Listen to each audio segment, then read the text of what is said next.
Magandang araw, mga kapatid, mga kamaster. Ngayon, ibahagi ko sa inyo ang aking kaalaman sa karunungang lihim. Narito, pangkumbati sa masasamang espiritu.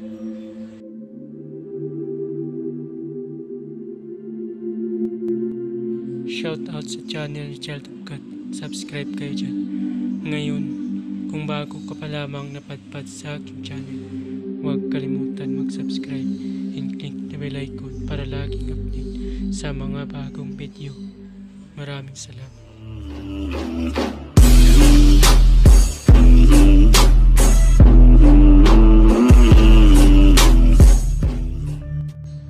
Pamilin, malin at pagkaingatan ang bawat ibinabahagi ko sa YouTube channel na ito. Ang kapangyarihan na nakapaloob dito ay lubang maiwaga. Gamitin lamang sa kabutihan at pagganap ng kalooban ng Diyos. Maging huwaran at laging isa puso't isipan ang itong layunin na ito. Una, isabuhay ang apat na gintong sinimulan. Maka-Diyos, makabayan, at makatao, makakalikasan. Pangalawa, isagawa ang pag-ibig sa Diyos, pananampalataya at pag-asa sa pamagitan ng tiyaga. Pangatlo, isakatuparan ang kabutihan, katuwiran, kalinisan, katotohanan, kadalisayan, kaliwanagan, at kababaan ng kalooban.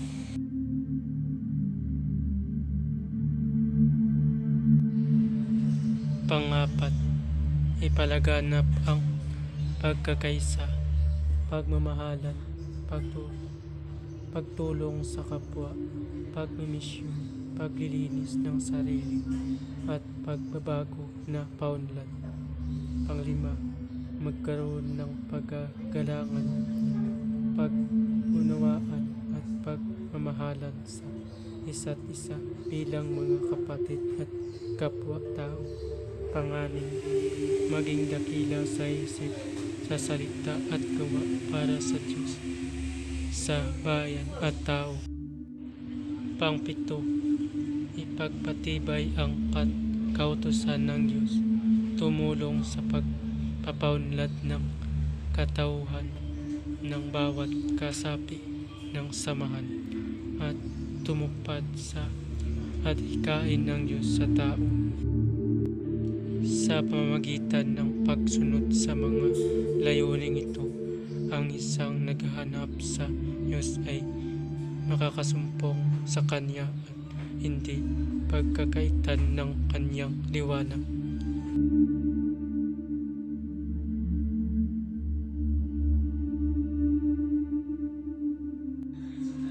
Pamamaraan, ang paggamit ng orasyong ito ay kailangan mataas ang iyong kaalaman pagdating sa spiritual dahil isang mataas na uri mo ang orasyon ito, kaya kailangan i-active mo muna ng 49 days idugtong sa iyong debosyon. Para saan nga ba kapag i-active mo ang orasyon? Para po ito sa iyong sarili, dahil kapag na-active mo na ang orasyon ng 49 days, maging mabisa ito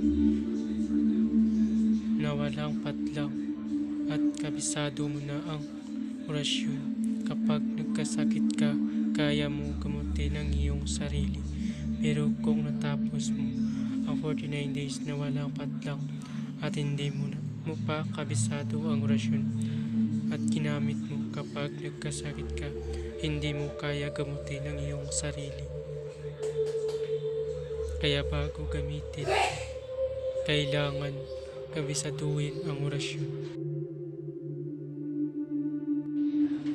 Ang pag-active ng orasyon ay isa din sa pagpapabisa ng orasyon, lalo lumalakas ang orasyon kung nadebosyonan ng 49 days at madali paganahin kahit mataas pa ito.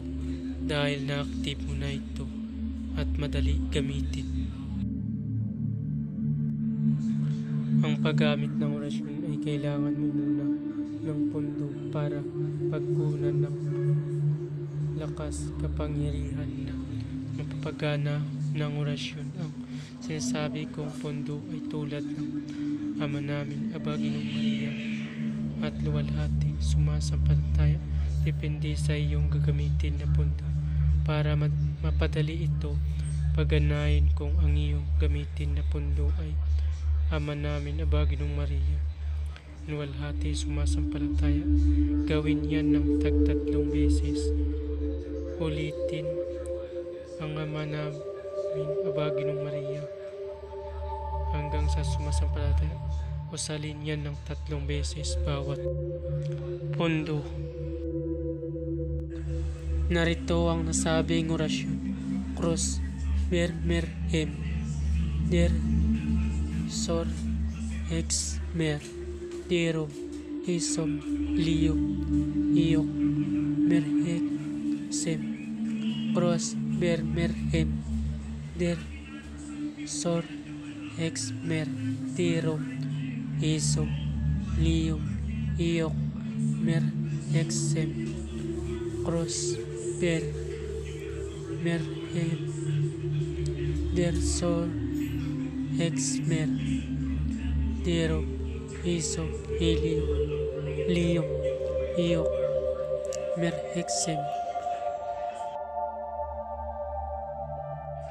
Pamamaraan hihipsa intuturo pakro sabay tusok sa tagiliran ng pasyente o sa tubig niya ipainom para ang espiritu ay masaktan at mamamatay. Pwede din ito pangtapan, isulat sa papel at hipan ng orasyong ito. Maraming salamat. Babala, ang lahat ng orasyon na inyong mababasa dito ay lubang makapangyarihan. Gamitin lamang sa mabuti. Ibinabahagi ko ang mga orasyon na ito para katulong at hindi para makapanakit ng sino. Ang sino man na gamitin ito sa masama ay magkakamit ng walang hanggang paghihirap habang buhay hanggang kamatayan. Maraming salamat. Bago matapos ang video ito, huwag kalimutan mag-subscribe and click the bell icon para laging update sa mga bagong video na ina-upload ko.